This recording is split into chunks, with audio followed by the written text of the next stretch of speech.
said when you gone, I'll be missing you. I'll be thinking of shit. Better stay on your shit. Don't you slip and let fuck niggas get to you. There you go jinxing me, baby. Gotta go with my heat with me, baby. I got 16 shots. 2 niggas creeping. I had them. I've been saying it all weekend. You wearing all black. I've been saying you the dark horse of the tournament. I am. You've been defying all odds. Have I? You have. You know what I'm saying? You've made new fans. You know what I'm saying? Some people for the first time seeing you, and now, you know, they're like, yo, Sheed. He's like, damn. He's been a part of you on the roster. Where they been holding him? What the hell? It's snatching your respect, man. And that's how it be, man. You have an okay performance, and the next thing you know, you're sitting down for 6 months, man, trying to wait for the next card that makes sense. And as a business, you gotta respect it because, like, say for instance, at the end of the year, as a business, you want to end with a bang, with the biggest cards you got, all the stars and stuff. So there's not a lot of room for the newcomers and people to really develop. That's why when I got this call for this tournament, after so many people decline, of course I'm gonna do this. That's crazy. I know it's an opportunity to just get in front of the people's eyes and snatch some type of respect. So while everybody's saying, who is this? Now it's, man, this shit happens, guy. Ho, you didn't know me that first. So whether you had an opinion or not, now you know me, type of thing. So I've been getting a lot of, praise from battle rappers who kind of really in tune before I was in, because rappers study rappers. Gotcha. As far as the fans, now it's like, okay, you know, we get to measure his abilities just a little bit better because we see him next to people he's not supposed to be next to, type of thing. So I got JC. So I just spoke to Old Red, and he said Sheed is the most complete dude in the tournament. yeah. You've been having outstanding performances, like, and I'm like, damn, for a guy who's considered new, for a guy we're not used to seeing, how did you get so polished? And like, what about this tournament that just drove you to become at this level? Like, you know what I'm saying? And I'm hearing that you've been this nice. You know what I'm saying? I'm never stopped being a student of the game.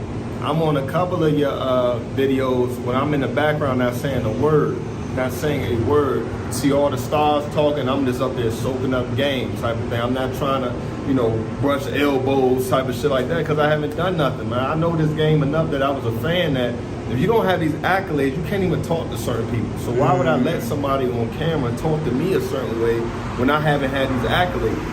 So the best thing I can do right now is just soak up the game. I'm gonna just soak up the game and apply it to myself. And I have been seeing you, Sheed. Yeah. I haven't chopped it up with you more now than I've chopped up with you more now than ever. Yeah. You know what I'm saying? And it's like I have been seeing you around. I've always seen you as somebody who supported Ace as your brother. And you know what I'm saying? You know what I got a lie with? I ain't even know you rap.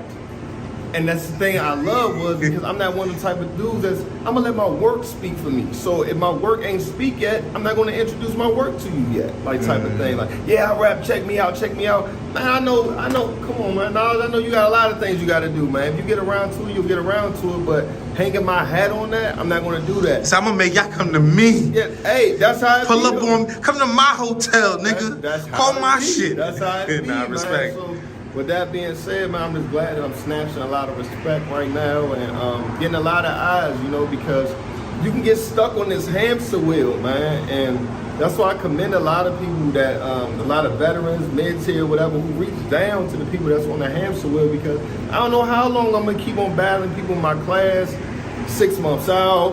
Got you. Do this, and now I'm staying more polished because the rust is not settling. Got you. The rust is not settling. You get back in that ring and you're like, all right, man, it's been 8 months. You know, let me see what I learned. How did I learn anything when my last battle was 8 months ago? That's real. Type of thing. One thing about me is they say, well, you just take a lot of battles on the side. I'm not with that because then I oversaturate myself and then I'm going against Kid David, right? Go against Kid David. Now, hey, Kid Chaos, what you think? Man, I use all my flips for Kid David.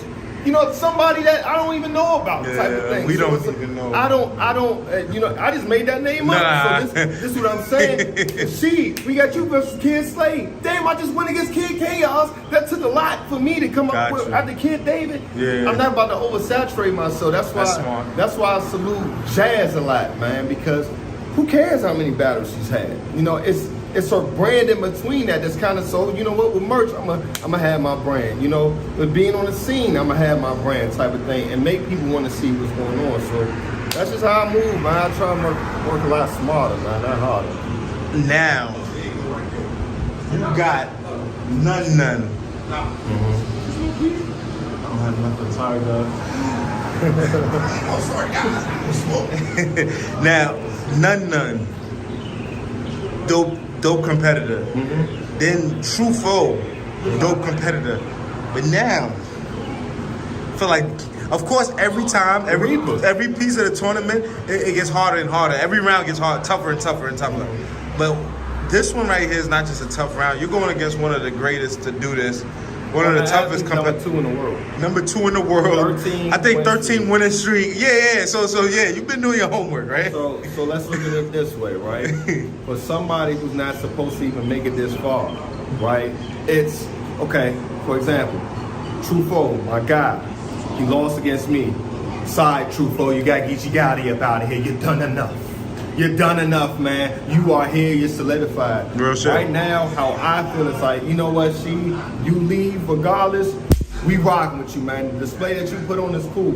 So that is my exit, right?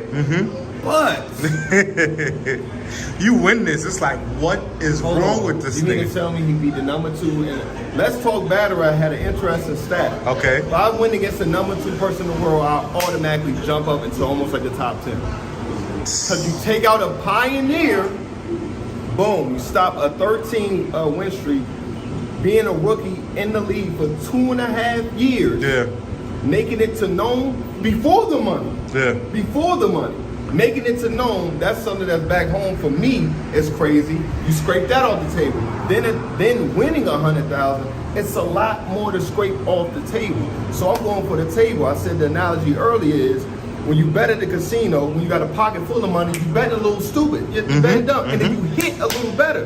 But when you're down to your last, you start overthinking. You overthink, and then you crap out, type of shit. So I agree. What this is, I'm seeing how much is on the table, and I'm like, man, I'm gonna leave it all on the field. I have nothing to lose. I was supposed to be out first round.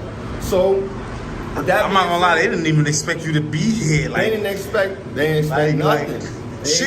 You were really overlooked in this. Like, when I'm watching the brackets, they talking about everybody. You were barely mentioned. It was like, he's the guy that's just gonna leave early. And the crazy thing about it is, the last time we seen this, Drew Banda.